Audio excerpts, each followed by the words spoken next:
अगर वो सिग्नल सच में दुश्मन देश का नहीं था, तो फिर वो किसने भेजा था?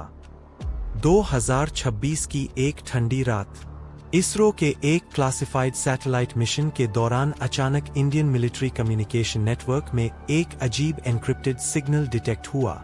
सिग्नल इतना अनयूजुअल था कि शुरुआती कुछ मिनटों तक किसी को समझ ही नहीं आया कि ये ग्लिच है, हैक है, या किसी हिडन ऑपरेशन की शुरुआत।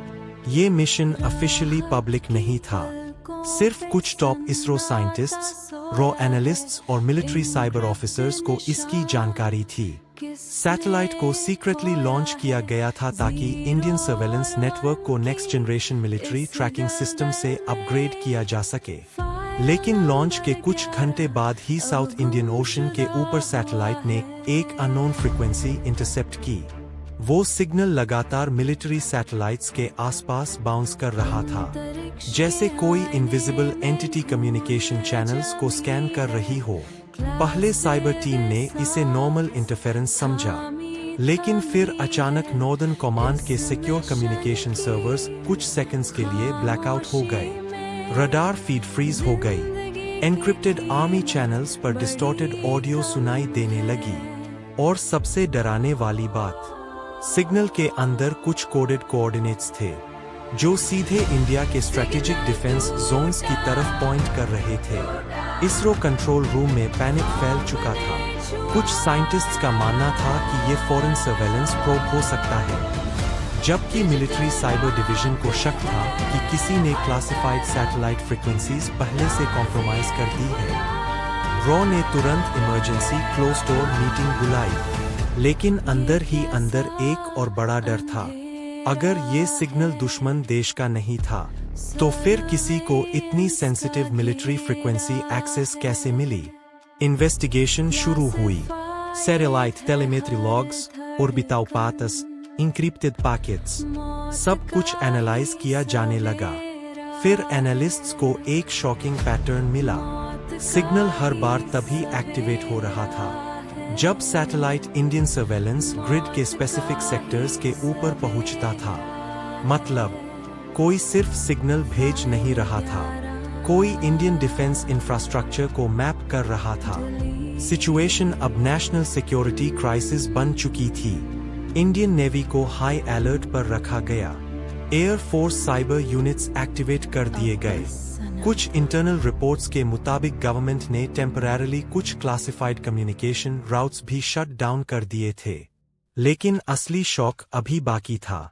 साइबर एनालिस्ट्स को सिग्नल के अंदर हिडन फ्रैगमेंटेड डेटा मिला, और उन फ्रैगमेंट्स में कुछ ऐसी मिलिट्री एक्सेस कीज थीं जो थियोरेटिकली सिर्फ इंटरनल सिस्टम्स में मौजूद होनी चाहिए थीं। रूम पूरी तरह साइलेंट हो गया, क्योंकि इसका मतलब सिर्फ दो पॉसिबिलिटीज थीं।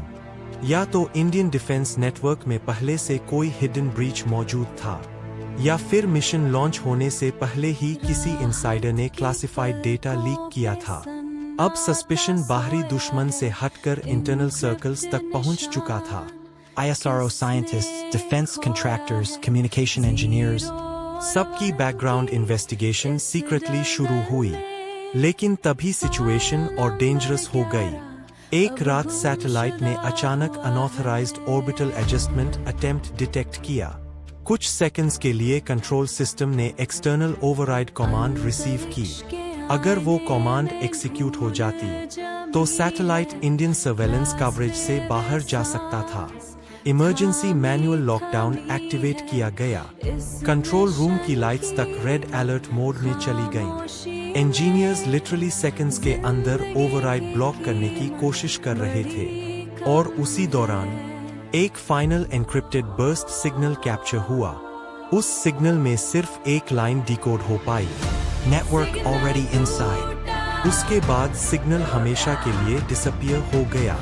ऑफिशियली इस पूरे इंसिडेंट को कभी पब्लिक डिटेल में एक्सप्लेन नहीं किया गया। कोई क्लियर स्टेटमेंट नहीं आया, कोई कंफर्म्ड अटैकर सामने नहीं आया। लेकिन 2026 के उस क्लासिफाइड मिशन के बाद Indian military satellite protocols quietly बदल दिए गए, और कई साइबर सिक्योरिटी सिस्टम्स को इमरजेंसी अपग्रेड करना पड़ा। आज भी कुछ फॉर्मर एनालिस्ट्स मानते हैं कि उस रात इंडिया ने सिर्फ एक अननोन सिग्नल इंटरसेप्ट नहीं, मौत का ही सवेरा